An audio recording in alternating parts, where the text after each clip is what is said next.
I am so excited today to have with me Sigrun.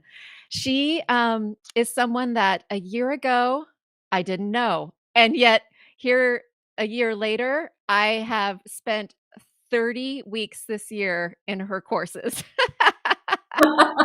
So I feel like I know her really well. And she has been a great mentor to me in this phase of my business and really establishing a certain type of online business. And so that is um, just in a nutshell, just summarizing my year with Sigrun. But basically, I want to share that Sigrun is an online business mentor and primarily works with female entrepreneurs. Most of her clients are in Europe, but I happened to hear of her from someone I was following who's not in Europe, um, and I'm one of some, smaller minority of clients that come in from the U.S. And she is originally from Iceland and has spent more than half her life in other countries, though Germany, the UK, Switzerland. Actually, I thought of you this morning when I put on my necklace. I was looking at my jewelry. Oops, there. I got this. There we go. In Switzerland when I was about 15. And Hmm. Iceland is one of the two favorite countries my husband and I have been to that we went to about 6 years ago, and that's, actually the image on my, phone is of him and I standing in front of a waterfall in Iceland. That's my home screen image. So, Oh, yeah, we wanna go back so badly. But Sigrun has is really a remarkable person. She has 4 master's degrees. She's been a CEO in several businesses, and in 2014, she started her own online business and quickly built it to be a seven-figure coaching business. So she's a business coach and mentor, and it's just really cool what she's out there doing. So welcome, Sigrun. I'm so happy to have you. thank you for having me, Charis, and thank you for this great introduction. And something else I want to share. So, one thing that I found in learning about Sigrun this last year is that she and I have something in common about our childhoods in that we really were each brought up believing that we could do anything. Like Hmm. we could do anything we wanted. And it was, that I think roots from, although we grew up in different countries and in different cultures, something there was something in each of our home dynamics and the culture around us that gave us that messaging, and that I really did feel that way. That was a great start for me, and I Hmm. love to know that you started that way too, because a lot of people don't. Hmm. Um, and yet in our own ways we each had different things come along in life, and that made us realize there seems to be limitations out there in the world, or limitations people put on themselves. Hmm. And so I love that you are dedicated to helping people break through those limitations and really, in a nutshell, help women, especially, although I know there's some men in your courses, but it's primarily women, to Hmm. follow their dreams, create profitable lifestyle businesses, which I think is really interesting. I want to touch on some more later because, you know, my audience and my show and my stuff is all around finding your best and your own life balance. Hmm. What feels balanced to you and doesn't feel frenetic, and I love that you're all for women raising themselves and more equality in the world. So, Hmm. um, do share any, I think whatever's coming to mind, a little bit more about your background, or whatever you feel like. We're just gonna chat Yeah, here. yeah, yeah. I was brought up in the belief I could do anything, and like you, I went into this world thinking everyone is raised this way, and there's no limitations for girls or women, and then I saw that was not the case. I started to read the news quite early, and you see mainly men in powerful positions. And so it was quite a highlight for me when 9 years old, we had the first female president in Iceland. And she was, by the way, the first democratically elected female president in the whole world. And what was so special about it, I was reading the news, so I was aware of some of the things, and some of the things I think I was aware of later on in life, how amazing this was. She was a divorced mother with an adopted daughter. She was actually the first single woman to be allowed to adopt a daughter. So this is like so many firsts. I didn't know this fact as I was 9 years old, but I knew that there was no husband. And, if you think back in the days, being elected into a political office and you're not married, you don't have a wife or you don't have a husband, that was pretty uncommon. Mm-hmm.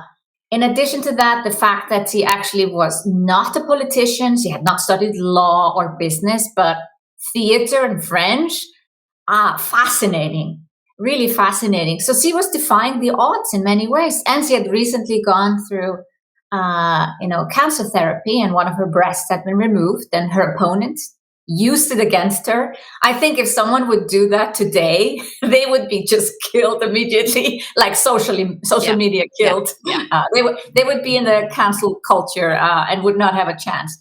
But back in the days, this was allowed on TV. They could criticize her, and then she said her famous words, "I'm not going to feed the nation, I'm going to lead the nation." Amazing woman. She was a president for 16 years. And I do think this kind of like proved to me women can do anything. So again, confirmed my parents, I can do anything. This woman becomes president, I can do anything. And then I was 16 years old and I was making my own clothes for a while, inspired by my mother and grandmother. And I wanted to learn how to do a sewing pattern. And so I went to a course with a dressmaker, and we were 8 women. This was an 8-week program, once a week. This was like late in the evening. My parents had to drive me and pick me up. I didn't have a driver's license yet. And but they were all in our age. And I was young, so I would just, sit and listen to them when we took a break and could talk about ourselves. And that's when I realized there's something else out there. There are so many limits that women put on themselves. And of course, as a 16-year-old, I don't think I realized all of this that I've later found out by actually learning how to coach people and going into personal development myself. But basically, me as a 16-year-old, it was life-changing to experience this. This was really left me thinking. It left me also angry and frustrated, not for the women themselves, but for society to be supportive of their excuses, like allowing them to say, hey, I can't follow my dreams because I have children. Whereas I'm sure their husbands were doing what they wanted to do and they had children. So I was like, why does society put a bigger burden on women? Why are they supposed to take care of children, husband, aging parents, the household? What else? Why is this the case? Why is it not equal? Why cannot both follow their dreams? And I was frustrated about society. So I was like, as the weeks went on, the topic just came up again and again. And I was like, really? This is not how I want to live. I don't want to be one of these women. And so I took a couple of decisions. First of all, obviously, kids are a problem. So I'm not going to have any children. Well, I wasn't into children before. So my mother tried very heavily to give me dolls.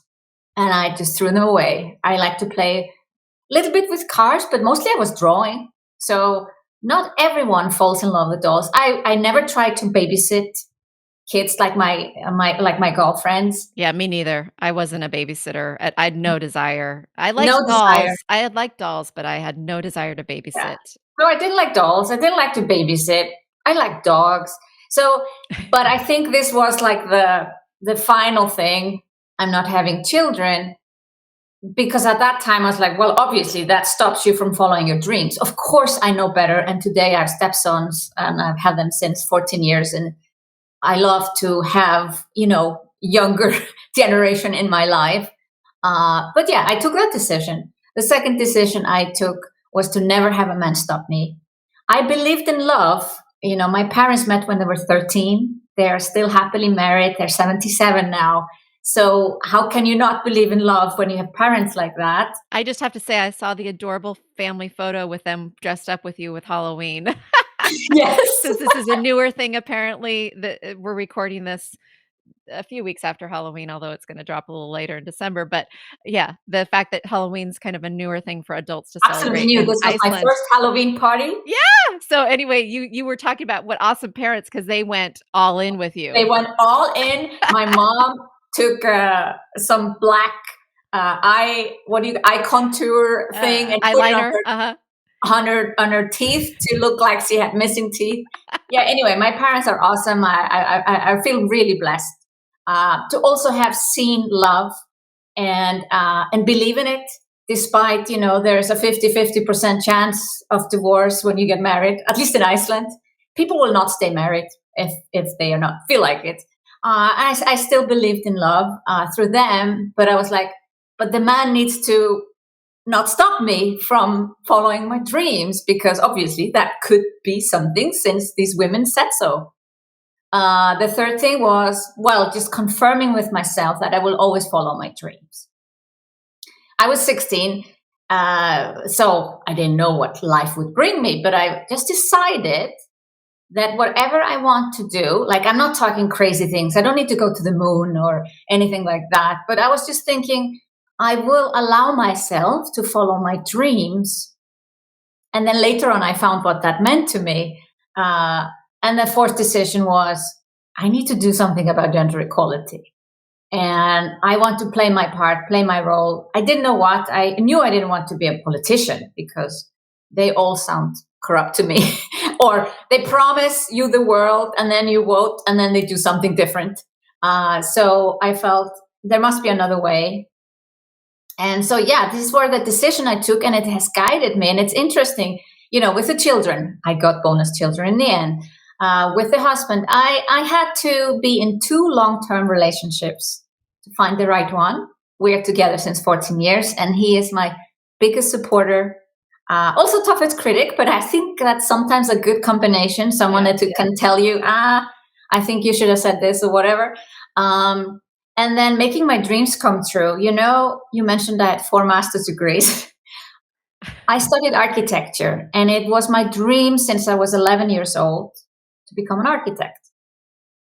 Then 2 years before graduation, I realized I didn't want to be an architect.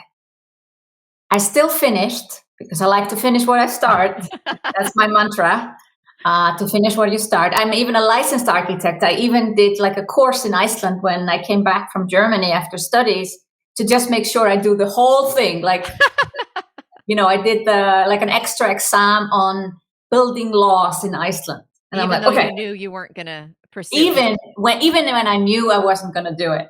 That's how I was like, I have to finish because I think when you are an entrepreneur, and I'm sure you can relate, some people who are listening or watching, we like to start things. We're not so excited about finishing. So we're almost fighting our inner demon to finish things. And I was like, I gotta finish this. I gotta finish what I started. You cannot study for so many years and not finish. But I knew 2 years before that I'd fallen in love with the internet. And I just saw websites and 3D worlds. Yes, 3D worlds. We're talking about 30 years ago. No, maybe not 30 years. Sorry, 20. Let's say 20 years ago. Yeah, 3D worlds. And I was like, this is it. This is where I want to go. And I was even allowed to do my final architecture thesis in the computer department. So it was actually a 3D multi-user world. It was a metaverse. Oh, wow. And now 20 years later, they're finally making it happening. But 20 years ago, I was one of 100 people in the world doing 3D. Oh, that's cool. It was amazing. Yeah. And I felt I had discovered a whole new world. Also, the people I talked to. There was a 50-year-old guy in Seattle that answered all my emails. Now, you must imagine back in the days, you send an email.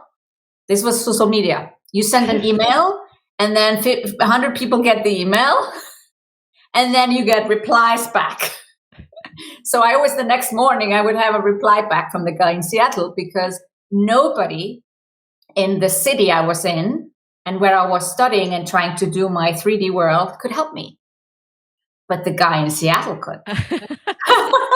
So I had new friends all over the world that were doing this weird stuff, 3D. Yeah, but the point I was trying to make with this story was I had decided to study architecture. I allowed myself to change my mind and go into a new field, which was computer science. My mother was so disappointed. I think she's still disappointed that I'm not an architect. But it was very interesting how I felt. I didn't feel any regrets. No, nothing that I didn't feel I had done anything wrong. I was like so calm about this. This is my path. And I realized in hindsight, I take this back to the decision as a 16-year-old to allow myself to follow my dreams. Yeah. And it's so important because I went into computer science and suddenly a few years later, I'm a CEO and I'm like, oh, now I need to study business. But I never saw that I had done anything wrong or I should have done things differently. I see it all. It's a red thread. Red is my favorite color. So that's a very good analogy. It's a red thread throughout my life. I think I benefit from everything I've done and studied. Yes, I had to pay a lot of student loans. That was maybe the least fun part, but no regrets at all because I had taken this decision of always following my dreams. Those two things are huge. I think that giving permission to change your mind is something that most people don't do, and I think that that's part of the problem of them not feeling satisfied. Yeah. Are you hearing a little feedback, or is it just me? No, all good on my side. Okay, good. Okay. Yeah, so I think that's remarkable that you recognize that and you carried that thread with you because I think that's the only way we really can truly keep following our dreams is to be okay to change our mind and change the path and listen and change. And also take opportunities. As I was there in Germany, just finished my degree in architecture. Apparently, my thesis was so unique, that I went on traveling around Germany. I was invited to Greece. I was speaking in Iceland. This was me just graduated. I was scared of speaking back in the days, not anymore. I was scared of going on stage. But the good thing for me, I was constantly saying the same thing. I was always presenting my thesis. So at some point, I got used to it. But yeah, it was so unique that one exhibition I went to and told people about my thesis was a professor from Zurich, Switzerland, and said, come to us to study. And I went home to my boyfriend. I said, I'm going to Zurich. We lived 3 hours away, so it was still doable, but he was not so much in favor of me going, where I started to realize that he might not be the right person for me in my life.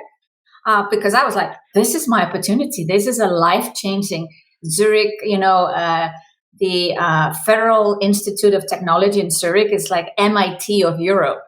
You don't decline an invitation on a scholarship to go there for a year. And it was amazing. So I moved to Zurich and I was there for a year and I went fully into programming and we were doing crazy things that I would never have done in my life.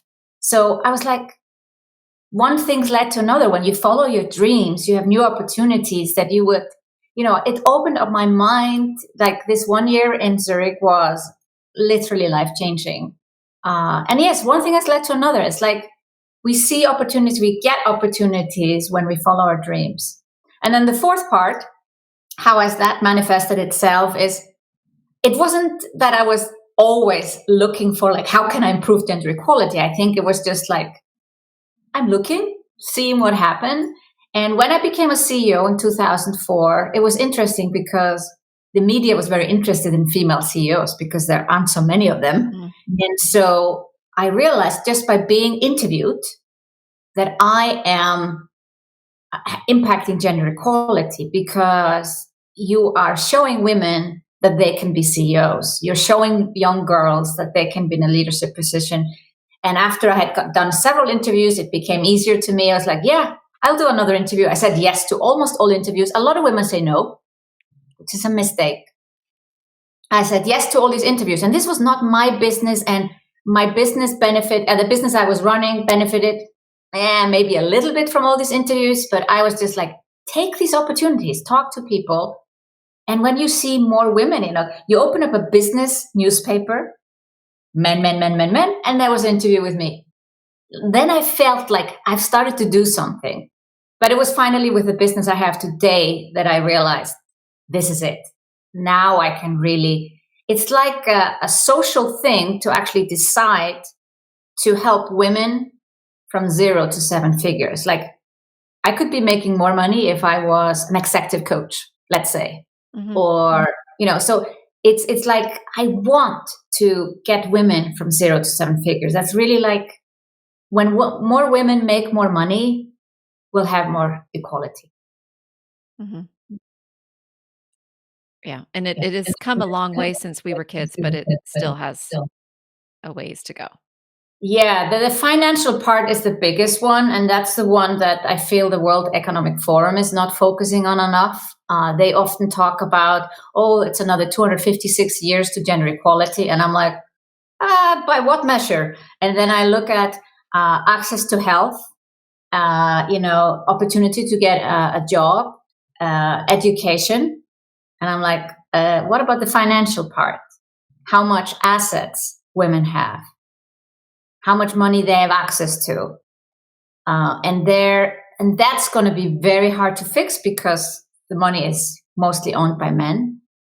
But where we can impact, we have to think, what can we do ourselves? I cannot take money away. I cannot be a Robin Hood that take money away from the guys and give it to the women. So what can I do? And what is shocking, the statistics, this is from the US, is that 90% of female-led businesses make less than 100,000. So, and they don't have any employees. So when you think of, when I am listening to the US news, it's always about how many jobs were created in November, how many jobs were created in December. That is the fuel of the economy, is jobs. So if women are not creating jobs, then how are we contributing to the economy? Only 1.7% makes $1 million a year. And if you look overall revenue of all businesses, women contribute 4%. Wow. Female-led businesses contribute.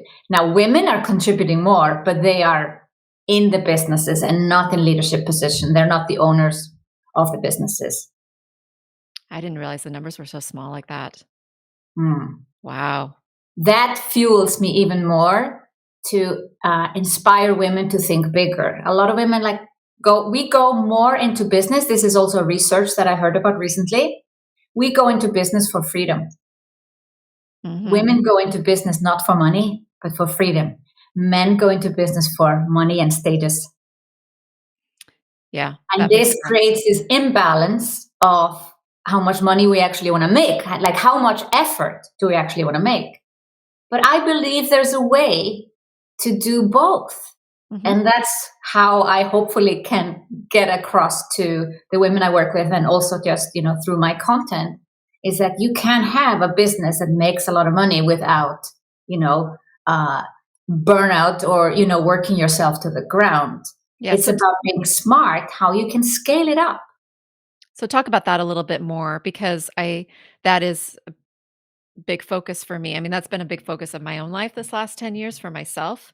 And now me helping others to watch that overwhelm, watch that burnout, take care of themselves before their body is screaming at them in a zillion ways to stop, and find what feels more enjoyable, find that peace of mind, find that balance in their life that just suits them. Not a perfect equation. I don't believe there's that. I don't believe there's work X hours and do this X hours. And, I don't teach balance that way, but to feel most of the day, most of your life, to feel balanced and feel peace of mind most of the time. It's not all the time and every day. I think that's unattainable. But talk about that, what does that look like for you personally right now? Yeah.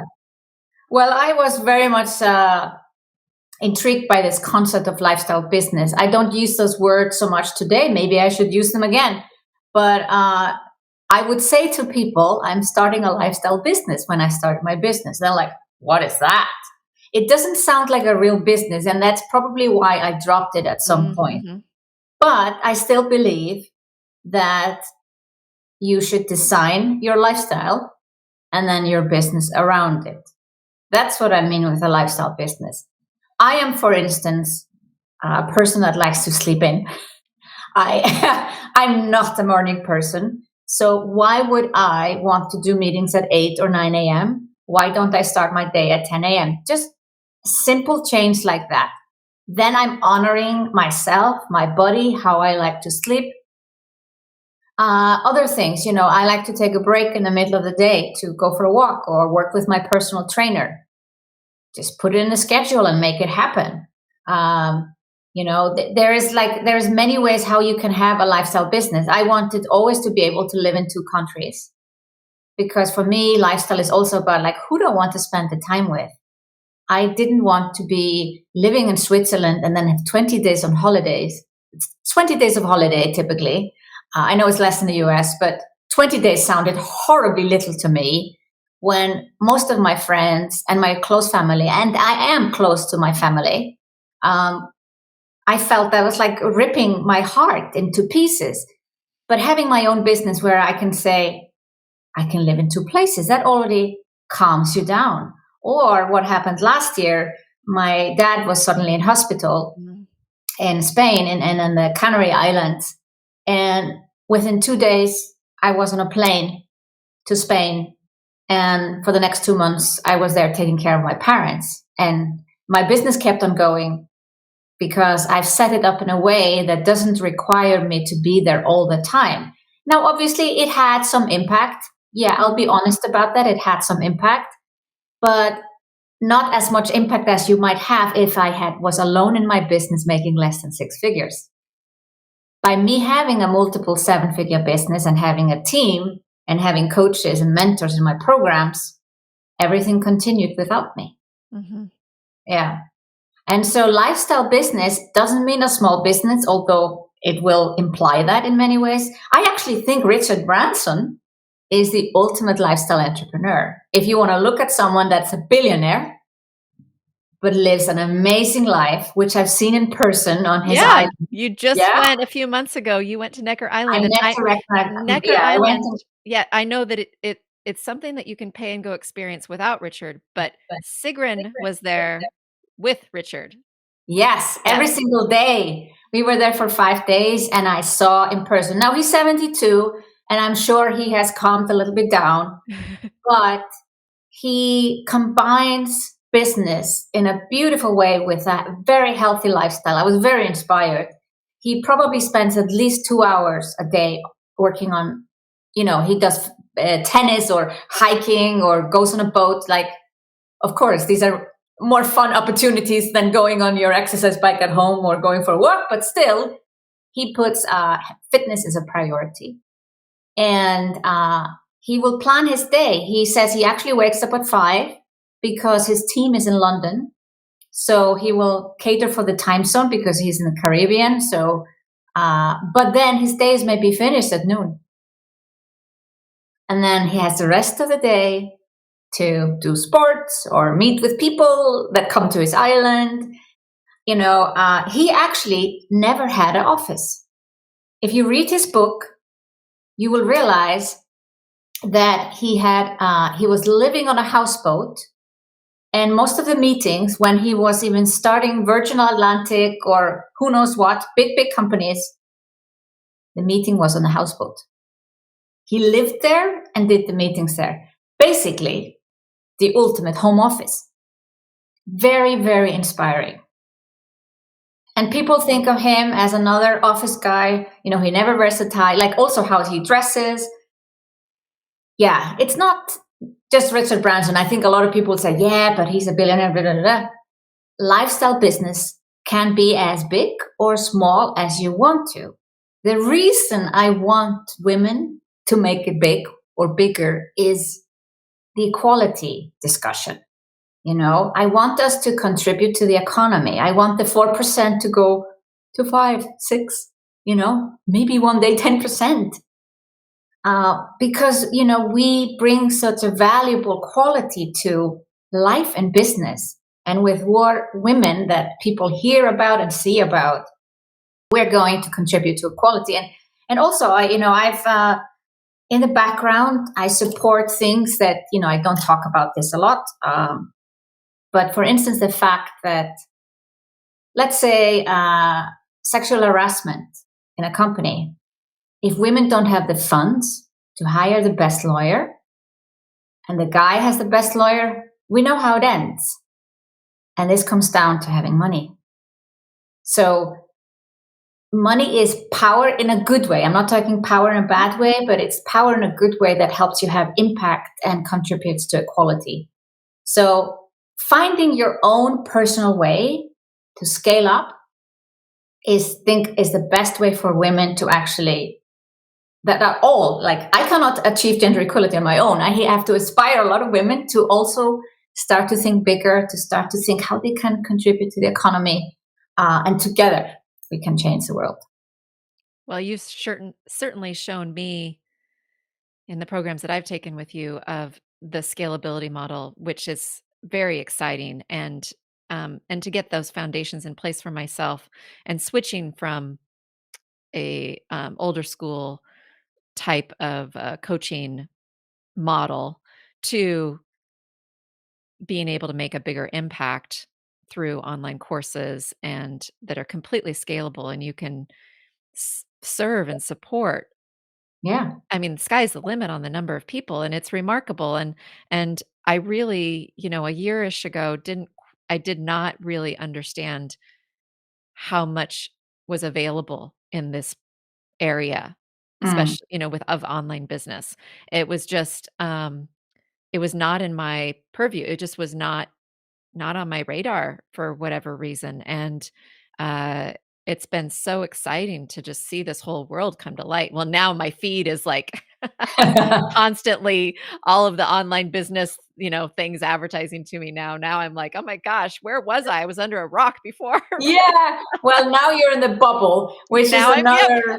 That's a new problem to have, because when I meet people who are not in the bubble, I went to a Ernst and Young Entrepreneur of the Year gala dinner. I was one of their candidates, and then I start to talk and try to tell someone what I do, and they just don't get it.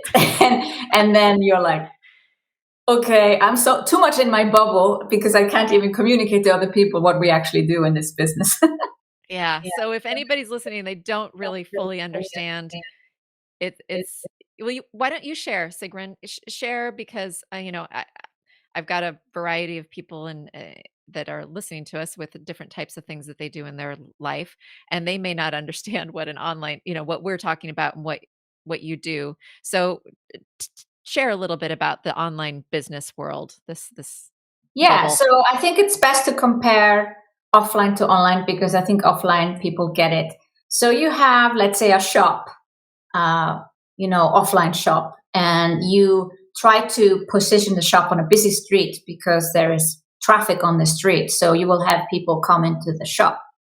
So, and then you might also do some ads. And maybe in the old days you did TV ads or posters. And then, of course, ads have moved online as well for brick and mortar shops. When you go into the online world, your storefront is, for instance, your website. So you want to get traffic. But the thing is, no one is coming. You cannot place your website in front of somebody eyeballs. You have to find people through social media. Yeah. So online entrepreneurs are active on social media. They post something that is interesting. Oh, I'm interested enough. I click on it, and then I come to the storefront. So the traffic is not given. But same in the offline world. If you have positioned your shop in a side street, or maybe you are in a little village where there's no traffic, it's harder to bring people in. So that's why it's important to be active on social media, That's where you get traffic. You send them over to your website.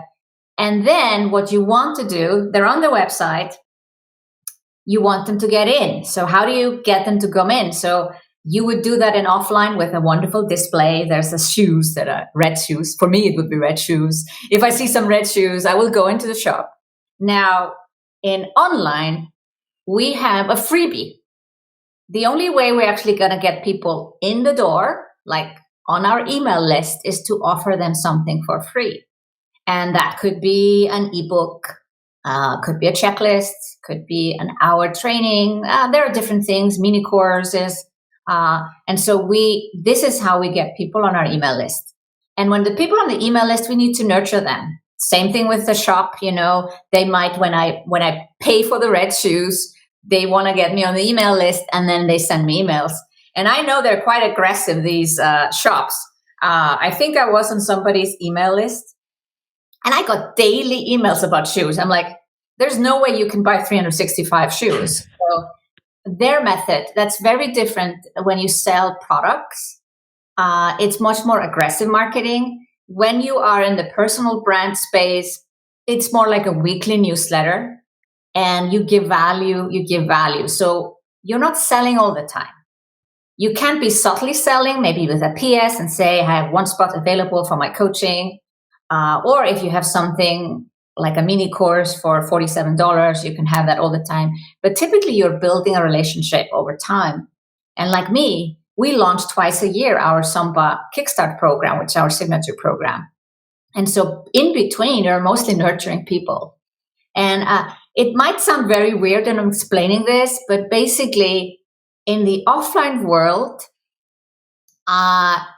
you might have to serve a lot of different people that just come through your shop. So if you have a shoe shop, you cannot just have shoes for people that like red. You have to have shoes in different sizes, different colors. You'll have to have a great variety because you have a shoe shop here. Online, you could have a shoe shop with only red shoes, only size 37 or 6. You can, because online, you have the whole world that can be buying from you. So I've said this to one of my clients, you actually do not want to be the Google guy. So there was a woman that I was coaching, and she had piano lessons. So you would type in the village you live in or city you live in, and you say, whatever, Zurich, piano lessons. Someone comes up.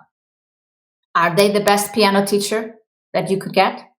No, but they are there. They are there. On online, it's about building up your brand. So when you search for something, you find the best person for that particular problem. So actually in the offline world, you have to be more broad in what you do. And online, you have to niche more down and be more specific, who you help, how you help them, and what kind of programs you offer. Yep. And so for you, that's primarily women building, scaling online businesses to a certain point. And then if they want to go beyond that, I know that that's kind of then you have a sweet spot where that you've decided you do this, you do this, you do this, and they move through your programs to do that.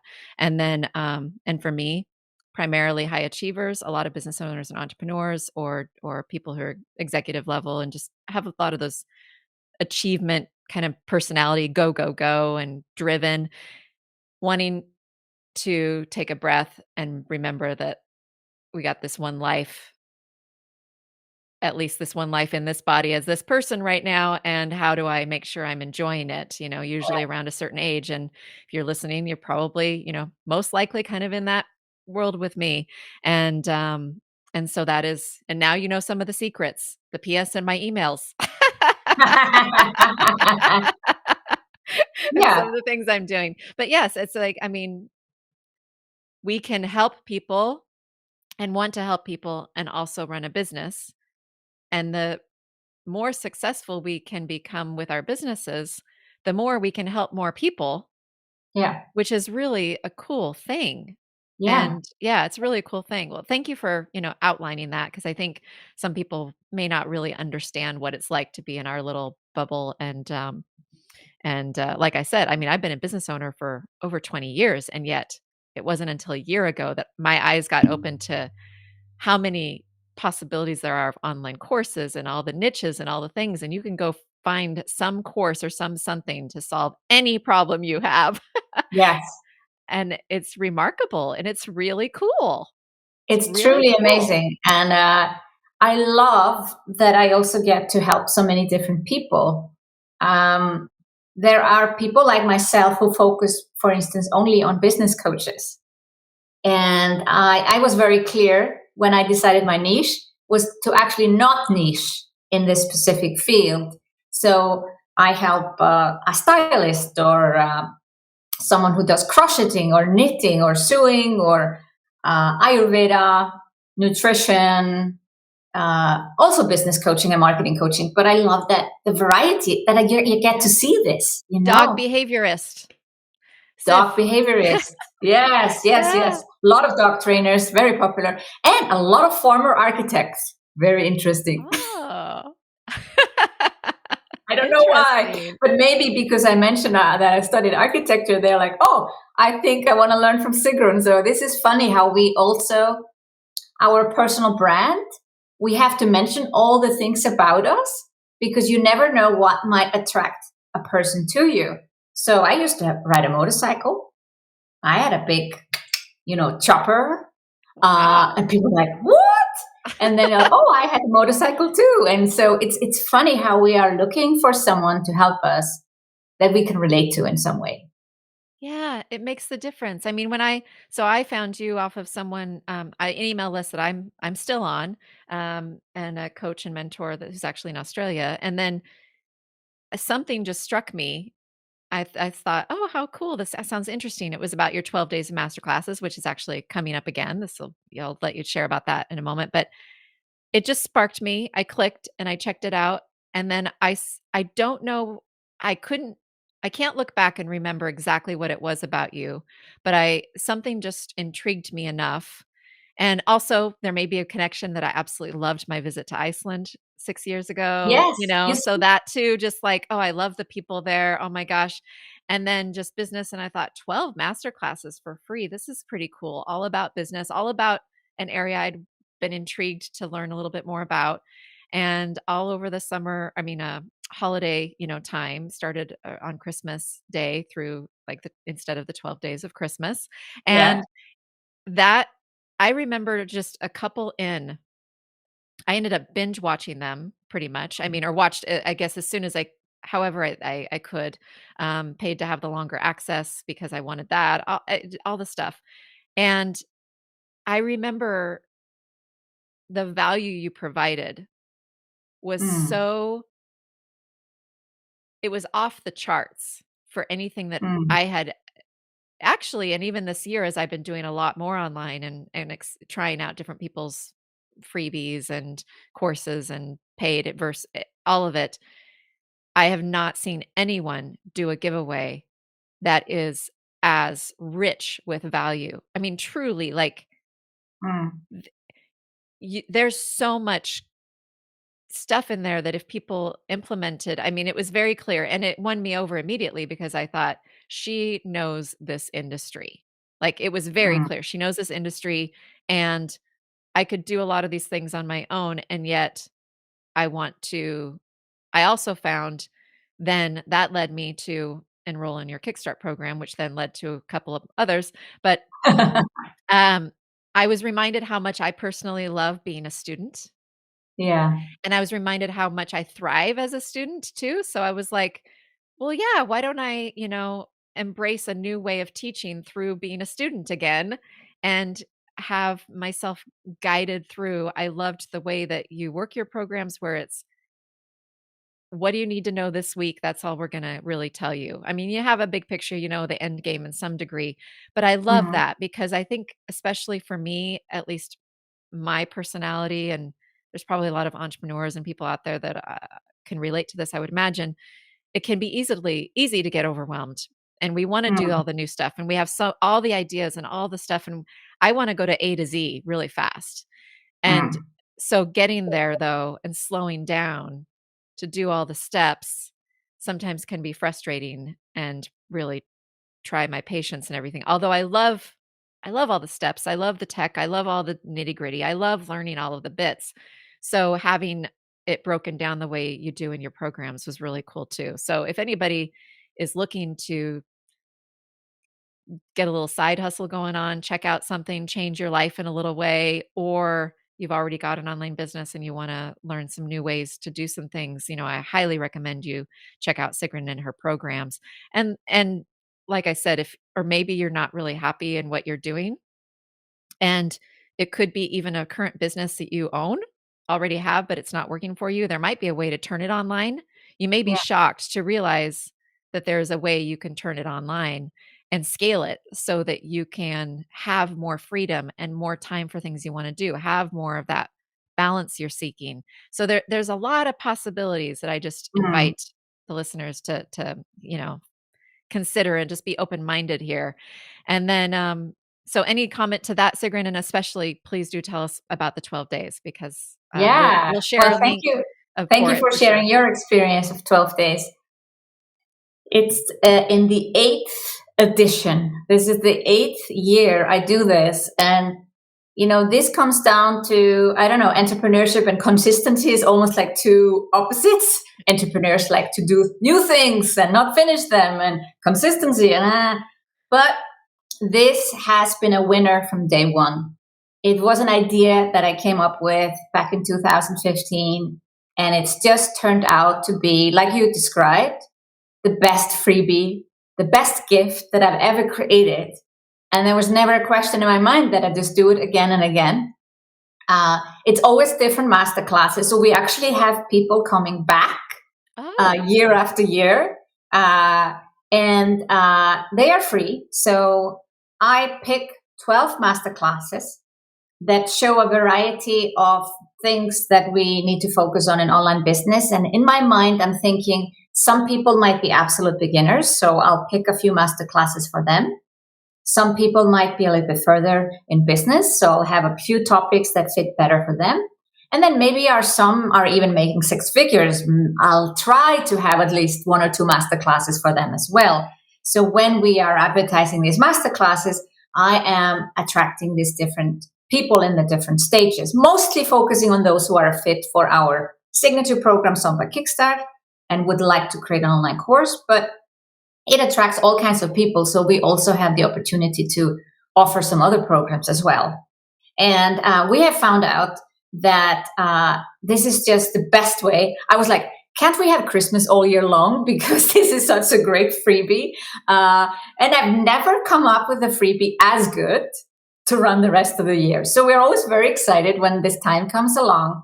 And really, it's 12 days of masterclasses. So what is a masterclass? It's 1 hour of pure content where I'm teaching a very specific topic. So one topic could be how to grow your email list, how to get 1,000 subscribers on our email list. And then there's 1 hour and it's step by step how you get 2,000 subscribers on your email list. And then there's another topic maybe on how to sell your online course. And then it talks about exactly how to sell your online course. So it really is a mini course in a masterclass. It's 1 hour compressed. Yeah, it's so much fun to do this. I am actually, as we're doing this now, I have all the props ready. oh, So I was shopping. I was shopping yesterday and I found these great things. And now I have 12 oh, and for different anybody who's things. listening to the audio only version of this, I Yeah, should if tell you're that listening to the she just audio put only, what I'm you just putting put on up your head. some headbands that are looking very nice for Christmas. Yeah, And ornaments on her head, and a ornaments on the head. Santa There's a thing, and Santa Claus. yeah. There's a Christmas package. This is all to put on my head. And I get excited. It's almost like I can be childlike, fun, because, business is serious. This is a place where we make money and it's serious, but it doesn't have to be serious. It can be fun. It's a lifestyle business. And this gives me joy. This gives me energy. And when you talked about balance, like you said earlier, recording this video, it doesn't feel like work. Yeah. The question is, what do you see as work? When work is so much fun that it actually energizes you and doesn't steal away energy, then I ask myself, why do we need to say I worked this many hours in my job or this much? No.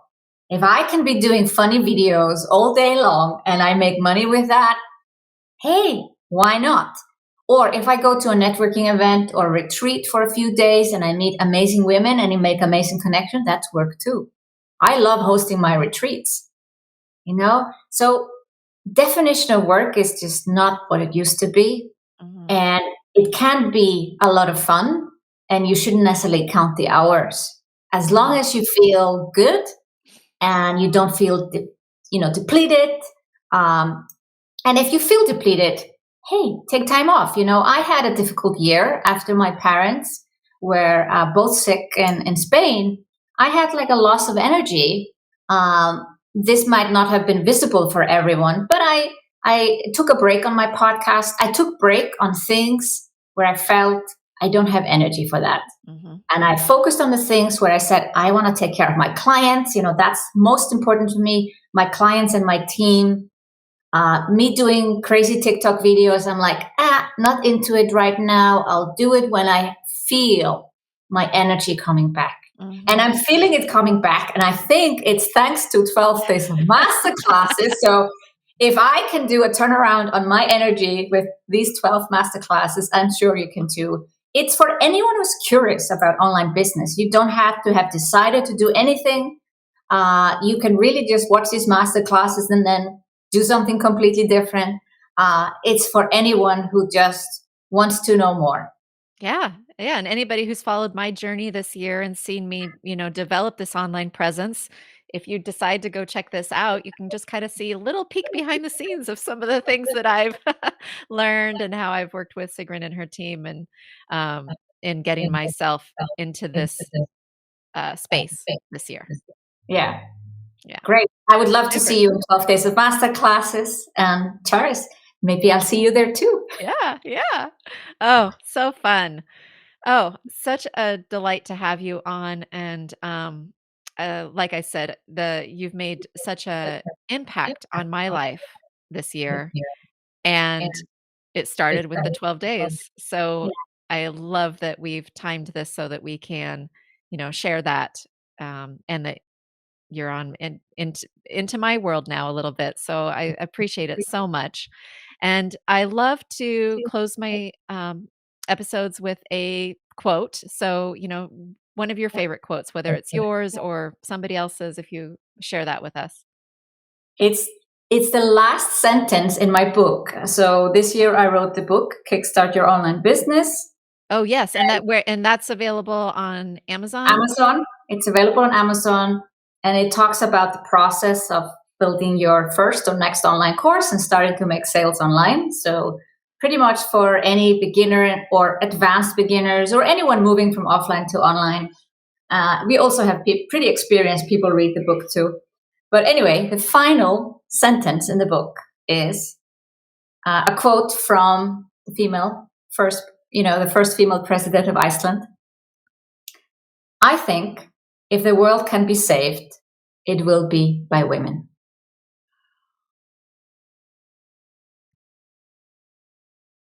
Perfect.